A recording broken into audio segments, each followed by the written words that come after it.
Singaporeans have a special bond with the flavours of home. And it's my passion to spark the connection with every meal I make. I'm Robin Ho, the executive chef of the Poh Group. I run 13 restaurants and supervise over 50 chefs. This August, I'm leaving behind the comforts of Singapore to travel across 4 countries. I'm going to remote places where the guides don't take you, to meet 4 adventurous Singaporeans. We are helping him to build his new house. Robin, you see, the whole stretch down here is all filled with rubbish. Once I started this work, You never look back? I never look back. At the end of this journey, I will surprise them with a classic Singaporean dish to replenish their hearts with a taste of home. The satay is really good.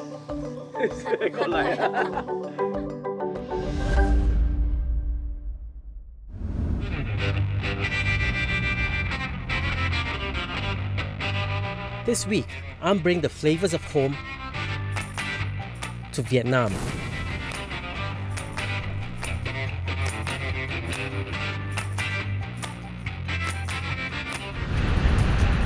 My first stop is Ho Chi Minh City,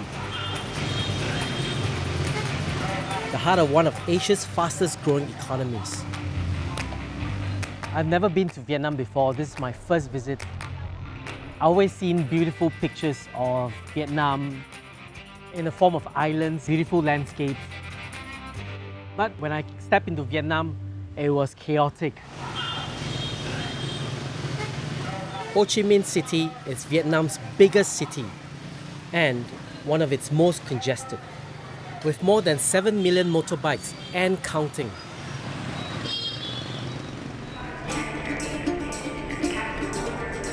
I'm meeting Poh Wei Ye, a Singaporean who's been living in Vietnam since 2011. Wei Ye? Hi, Robin. I'm Robin from Singapore. He left a career in corporate finance to manage an orphanage almost 100 kilometers from Ho Chi Minh City. Okay, now we are going to the orphanage by the motorbike. Oh, this is yours. Yes. How long is the journey? The journey is about 2 hours. Oh my god. We're going there Yes. on this motorbike. Yes. 2 hours.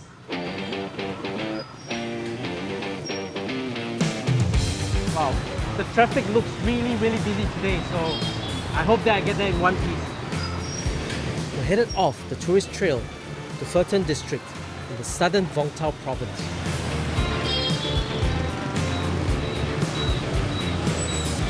The first half an hour was really enjoyable. It was kind of fun. And then I was so close to all the vehicles. It was really scary in terms of being on the streets and feeling that whole madness of trying to travel from point A to point B. 2 hours later, we finally arrived at Tian Orphanage.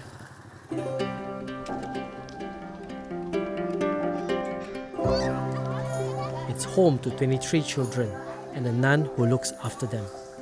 Tian means to accept everyone, and the children from ages 16 to as young as 2 are provided with shelter, food, and an education.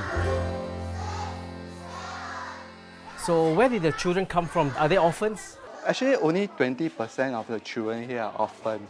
So about 80%, they do have next of kin like their grandmother or even their real mother, but just that they are not able to send their kids to school or to even feed them.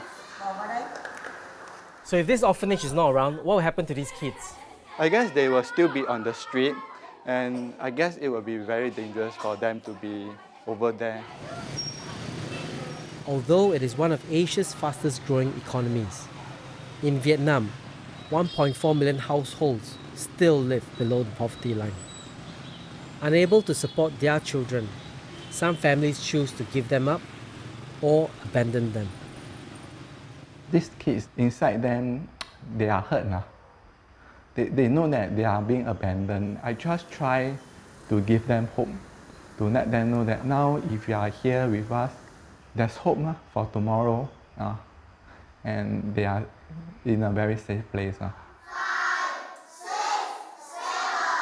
So over the I've arrived just in time to catch the children's regular English lessons.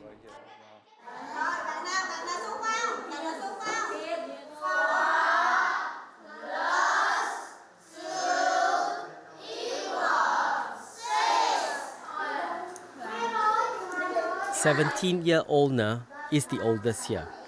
Her mother died when she was a baby. Her father was mentally unfit to care for her.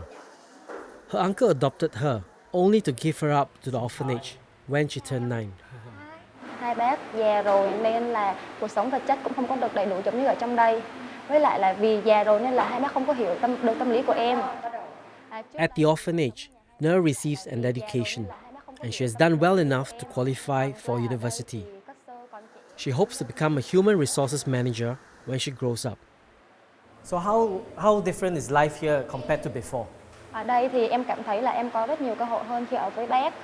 Cuộc sống đầy đủ hơn ân nhân, nên là sau này em muốn quay trở lại đây để cùng với các dì chung tay giúp đỡ mấy em nhỏ này để có được cuộc sống giống như em bây giờ vậy. But helping these destitute children comes at a cost.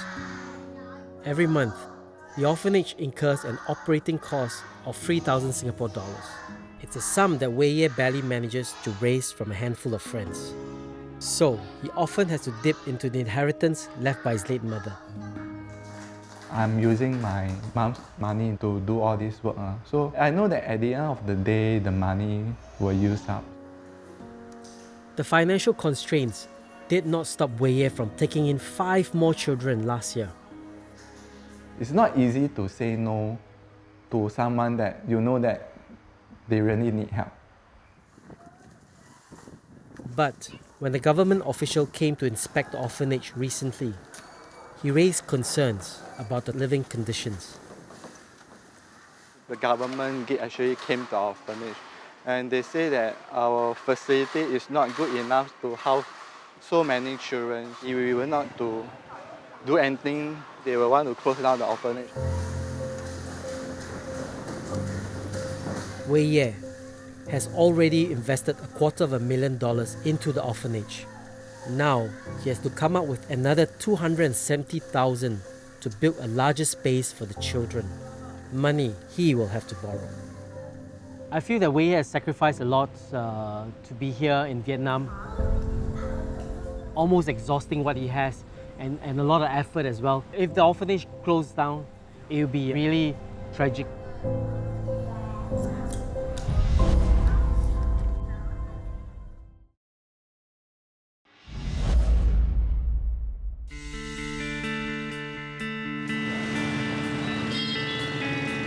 I'm Robin Ho, and I've travelled to the Tian Orphanage in Vung Tau, 2 hours away from Vietnam's Ho Chi Minh City.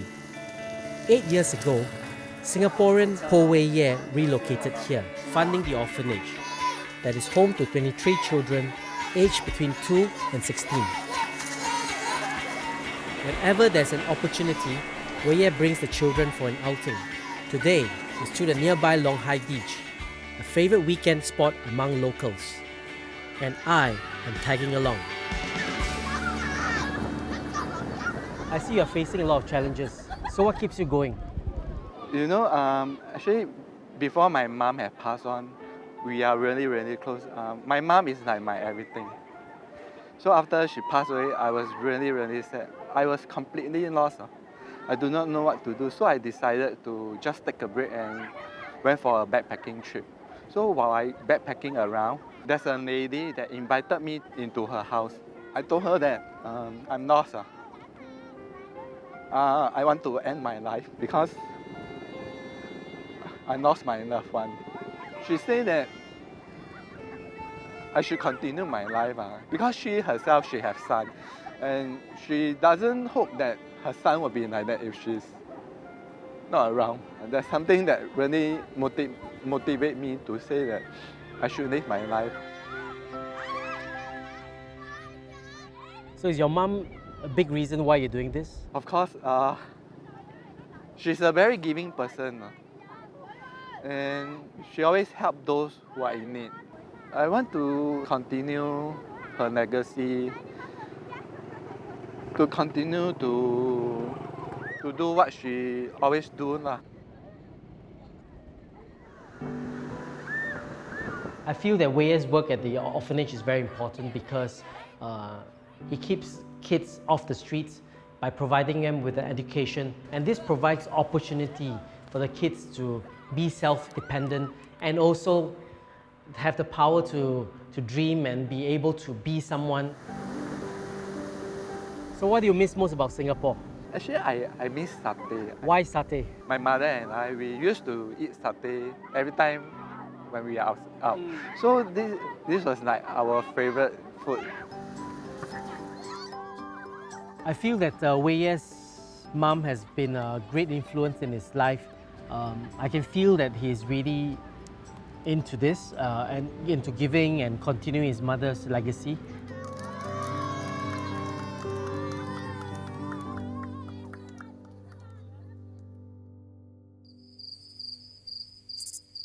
My second day in Vietnam begins before dawn. Wei Ye has invited me to join him on another project that he's involved in. In 2013, Wei Ye and his wife Thuy started Blessed Discoveries, an agency that coordinates humanitarian trips for students and companies. The money from this agency will also go towards the running of Tian Orphanage. To date, the couple have arranged more than 30 trips for several organizations in Singapore. Today, we're off to build a home for an impoverished villager. The previous tour group didn't manage to complete the structure, so it's fallen upon us to finish the job. And we also bring essential foodstuffs as gifts. Okay, let's go!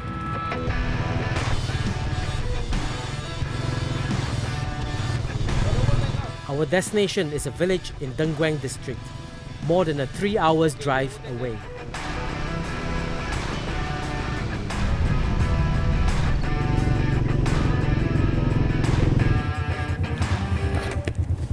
Are we here? No, not yet. Not yet, but we get down now, right? Yes. Okay. We need to load the food up to the tractor. The tractor? Okay. During the monsoon season, it gets flooded. So it's very difficult for the people to come in and out. So that's why we are bringing the food in. And also the house got destroyed. So we are going in to help.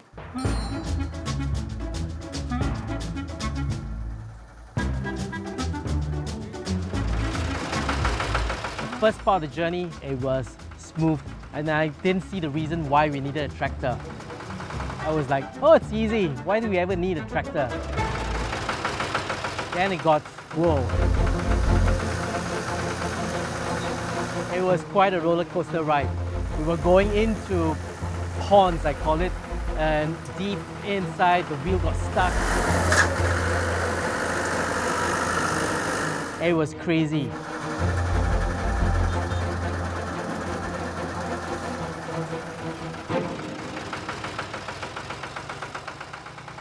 Wow, that was a ride, man. So this is the village. Yes, this is the village. It's so remote. So what's here? I mean, like this. There's hardly anybody here. There's hardly any agriculture. Everything looks like a forest. Yeah, actually here the people are actually quite poor because due to the soil condition, the people here wasn't able to grow any crops for themselves or to sell in the market. 120 families struggle to eke out a living in Deng Guang village. Most of them, like Ngeng, can only rely on work from the nearby plantations. It gives him an average of $4 a day, barely enough to support his family of 3. Nói chung là làm đi làm mướn rồi xong rồi đi chích cá rồi tùm lum hết á. Nang's home, which is made of mostly bamboo, is flooded every monsoon season. But a new house costs around 500 Singapore dollars, a sum he will never be able to afford on his own. On the side, it was just bamboo sheets. There was wiring for lighting, but it was all messy. Anyone could get electrocuted anytime. It was just so dangerous. Thích chứ, nhà mới phải thích rồi. Cái nhà mới này giúp cho hai đứa nhỏ được cuộc sống ổn định hơn. Rồi mùa mưa thì nước như là nó ngập. It's almost the peak of the monsoon season. The house needs to be ready before then. It's all hands on deck, including mine. Once the monsoon comes, it's going to be really dreadful.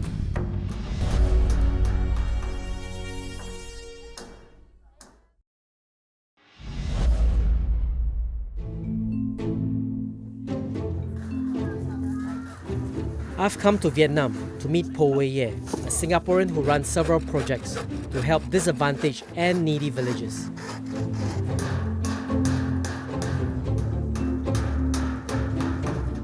We are racing against the clock to build a new home for Ngang, a father of two.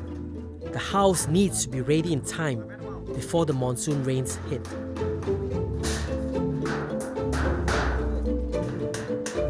It takes us half a day just to put up the zinc sheets.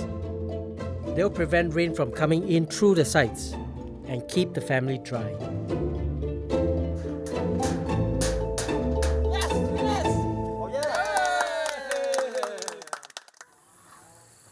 The structure of the wall gets built up in time just before the monsoon comes. I can really feel how we get so much satisfaction out of helping others. As we sit down to our hard-earned dinner, I realize that for Wei Ye, that satisfaction comes with sacrifice. To be honest, sometimes I thought that it would be a bit tough for us to continue staying here. Because next year, my son will be 5 years old. He needs to go to the school. But he's a Singaporean, so he needs to go to a private school in Vietnam. Right. So the school fees is very expensive. It's about 1,000 for a month. That's at least $12,000 a year, an expense Wei Ye cannot afford, especially since Blessed Discoveries is still nowhere close to breaking even. I know that I shortchanged my family a lot. Not able to give my son the best thing, like the toy or bring him out often. I cannot do that. Or to bring him out for a short trip, I cannot do that because actually I spend a lot of time doing.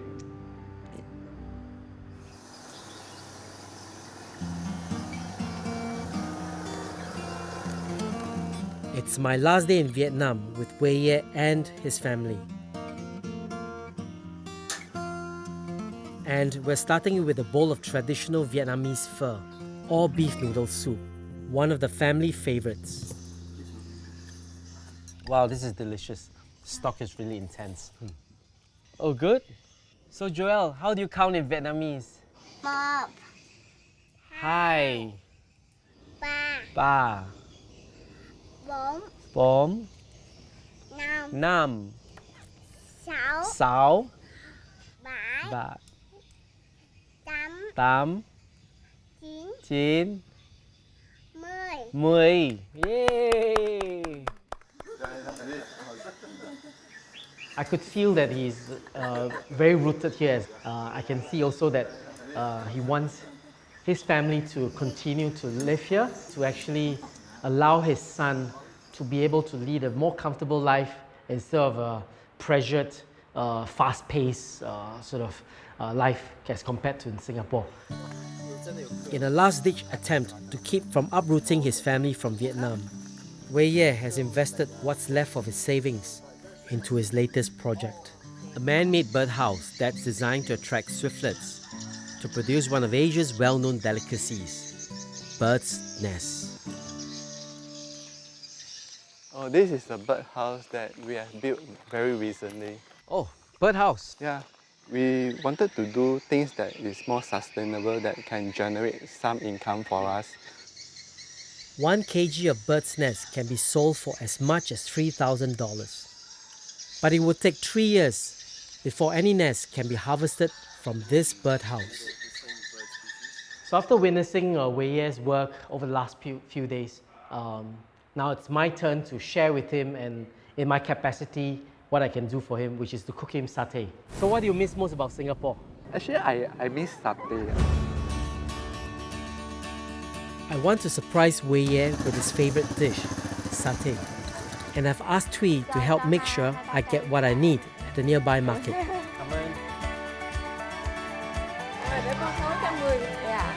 Cảm ơn. Satay. It also brings me memory of me and my mum cooking in the kitchen, and I'm really excited to actually share with him all the way from Singapore a recipe that my mum had shared with me a long time ago.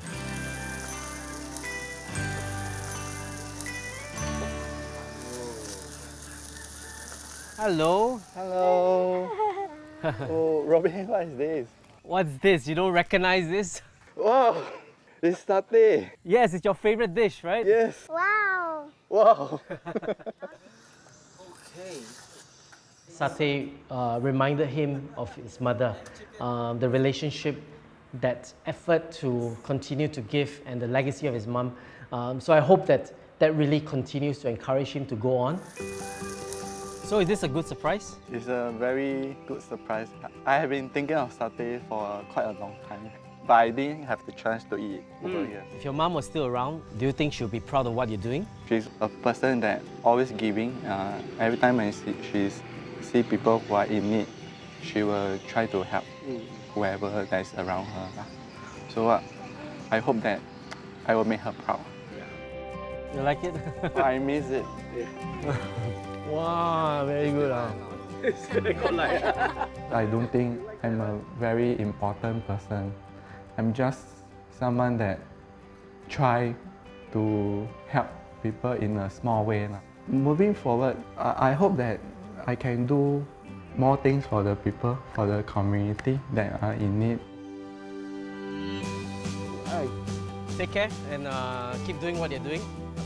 If there's one thing I take away from Vietnam, it would be doing charity is not easy because there's a lot to give up, a lot of sacrifice, giving up your comfortable life in Singapore, giving up a lot of your finances, as well as sometimes family. I think Wei is very brave to do all this, and I really wish him all the best.